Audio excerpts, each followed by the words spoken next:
Whew.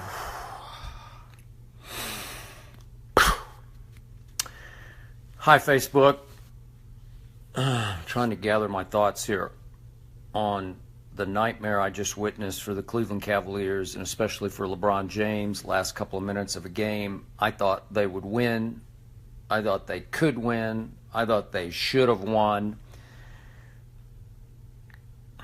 Again, I'll have a lot more thoughts, maybe clearer thoughts, tomorrow morning, 9:30 to noon Eastern Time on Undisputed Fox Sports 1. We're live from Cleveland. If you're watching, you Cleveland fans, please come out and join us. We got a great show, great lineup. You may not love this part, but we have Wanda Durant back for another special appearance on Undisputed. She was with us in Oakland. Kevin's mom, obviously.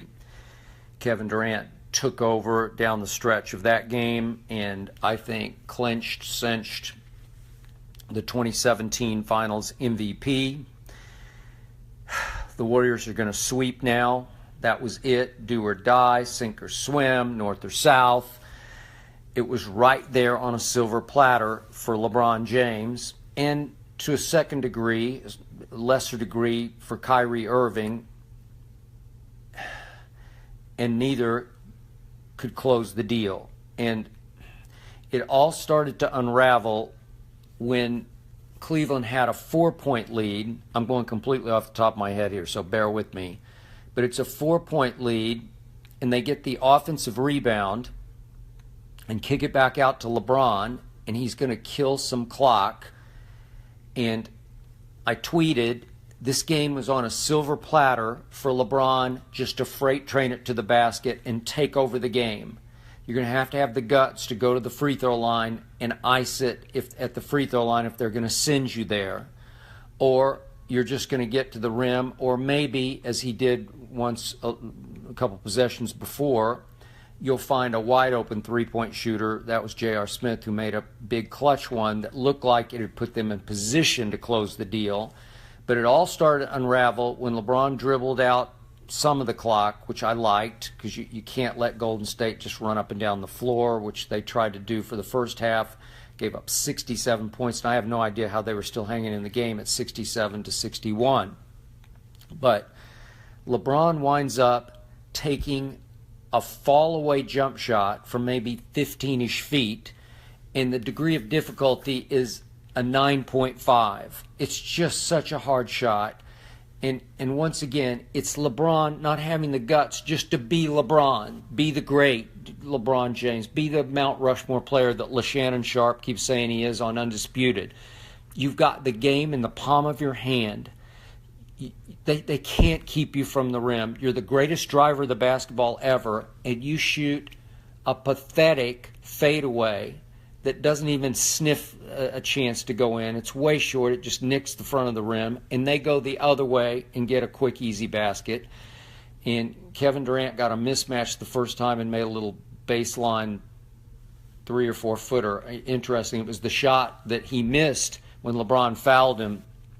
You remember in the pivotal game 2 of the 2012 Finals, Oklahoma City against Miami, after Oklahoma City had won game 1, and again, LeBron, that was the turning point of LeBron's career, because he got away with a foul with 12 seconds left, 10 seconds left, and got the rebound and went the other way and did make the 2 free throws to ice the game. And then, of course, Miami went home and won 3 straight, and it was over. And LeBron finally had his first ring after 9 years.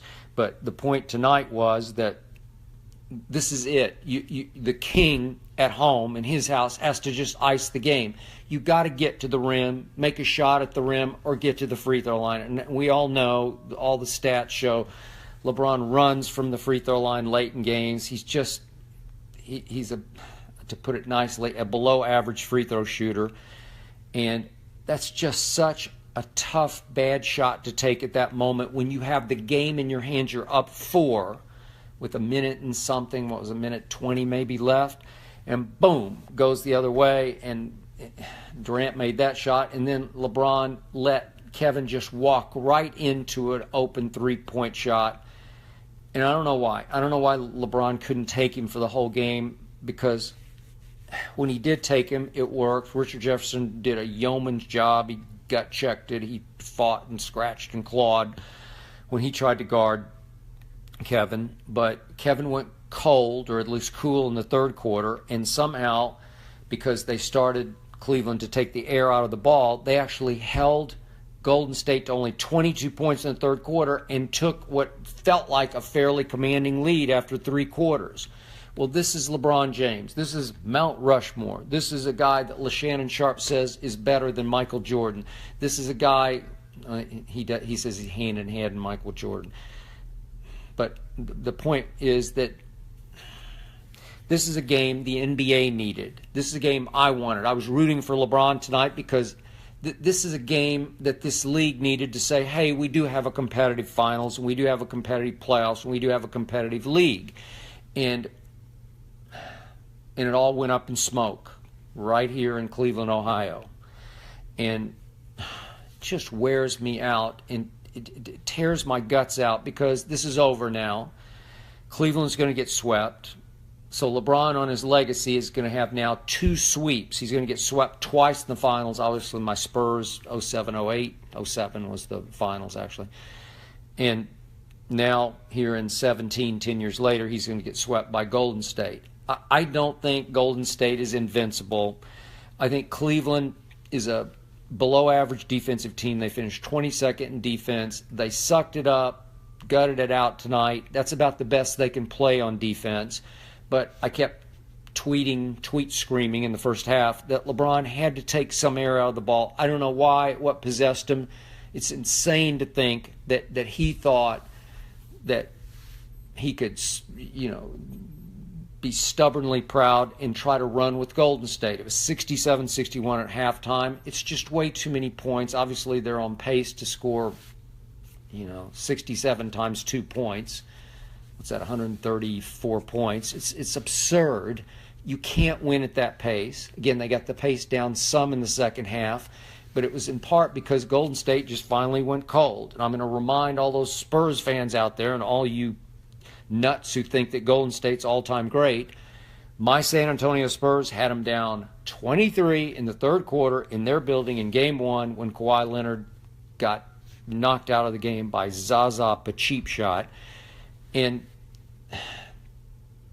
they're not invincible. They weren't invincible tonight. They went cool in the third quarter and for parts of the fourth quarter. So the game is screaming for LeBron to win it.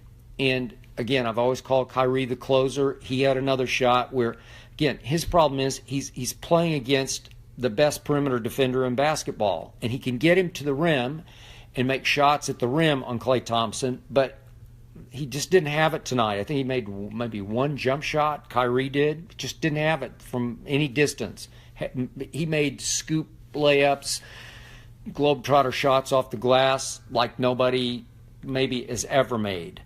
And that was a game of rare shot making on both sides. It was one of the great playoff games I've ever watched. Certainly one of the great finals games I've ever watched, just on pure shot making on both sides. I loved it. I was highly entertained by both teams, but I am incredibly deflated by the final 2 minutes because I wanted to see the Cavs close the deal and just make it interesting. At least make it 2-1 going to a Game 4 in the King's house, and let's see what he's got left in the tank. Well, this was his game because the one huge advantage that Cleveland has on Golden State is LeBron on anybody. Nobody can guard him. Klay can bother Kyrie, especially on the perimeter. But nobody can keep LeBron from the rim, especially when they go small. Even Draymond, as great a defender as he can't stop him. And a couple times it wound up Klay switched on to LeBron. And LeBron just wouldn't attack him, wouldn't take quick advantage. And he had one driving layup that just, he kind of shied from the rim. I don't know what he was doing. And he missed it badly. You can't do that. You have to just say, this is my game in my house. I'm going to the basket. I'm freight training. There's never been a greater driver of the basketball in the history of this game than LeBron James. And why he didn't close the deal tonight is beyond me, but I guess it's predictable. as you know, I've never been the biggest LeBron fan. I think he's the best passer in basketball, greatest driver of the basketball ever. Obviously, physical freak, triple-double waiting to happen. Nobody can stuff the stat box more, the stat sheet better than LeBron James can. But when it's time to make the money shots and the money plays in a game against clearly a very good basketball team in Golden State, a team that's been on a mission all year to get even for blowing that 3-1 lead to this Cleveland team last year, you just have to rise above it. I acknowledged before the before the finals started, LeBron James is going to be the best player on the court. He's better than Kevin Durant, but he hasn't been for 3 games. Kevin Durant has started to make his case that he is now the best player in basketball. And again, those 2 late shots were huge. And I congratulate Golden State. I congratulate Kevin. I will congratulate his mother, Wanda, tomorrow on Undisputed. Don't miss her. She'll be on, I'm not sure what time, a little later in the show. We're on from 9:30 to noon Eastern Time. We'll be out Gateway Plaza, as we have been the last 2 days, next to the Q here in Cleveland, Ohio. I look forward to talking to you then. I look forward to hearing what Shannon Sharpe has to say. Chris Broussard, who did predict that this was going to be a sweep, is a Cleveland guy, big LeBron fan, but he just thinks Golden State's the greatest team ever. I don't. I will argue with him about that and maybe convince him otherwise tomorrow.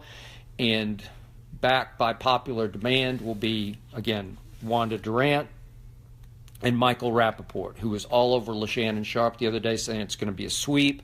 But I think both Broussard and Rappaport, I think they were scared tonight. I think they knew that that game was on a silver platter for LeBron to close that deal. Again, I said it would be a 3-point win for LeBron, that he would be the star of the game, because it was made for him, and it was until it wasn't. And again, how many times have I said I think that LeBron lacks the clutch gene, and I think there was a classic case of he just lacked the clutch gene. Even went to the bitter end when he went up to take a shot right in the face of Iguodala, the Finals MVP from 2015, who turned around that Finals when he started guarding LeBron James in Game 4 in the King's house, and he just knocked the ball right out of LeBron's hands and went the other way. You know the rest of the story. Steph got fouled, made the 2 free throws that iced the game, and just King came up small. I'm not sure the King is the King anymore. I think the new King is now Kevin Durant. And I think next year Kwahi Leonard will continue to make his case that he might be the best 2-way player in basketball. But Kevin has risen. He has shown out. He has backed up his move from Oklahoma City to Golden State to chase that ring. He made no bones about it. He was not ashamed of it. 10th year in the league, he said, I want to go max my chances of winning a ring. And not only did he max out by going along for the ride, quote unquote, he drove the car.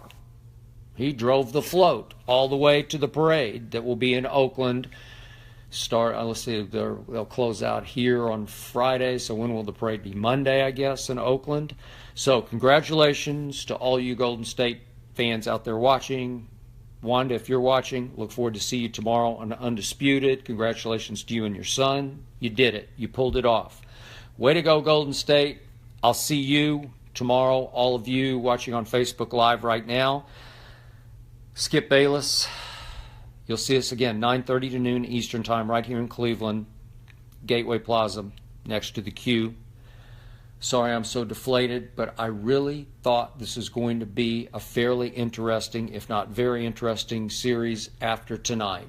I said Golden State in 7. I was wrong. Golden State in 4. My only silver lining is I win yet another case of Diet Mountain Dew, the nectar of the gods, the breakfast of champions, from Shannon Sharpe. And I guess this now ends forever, once and for all, the talk that LeBron James is better than Michael Jordan. I'm out. Good night, Facebook.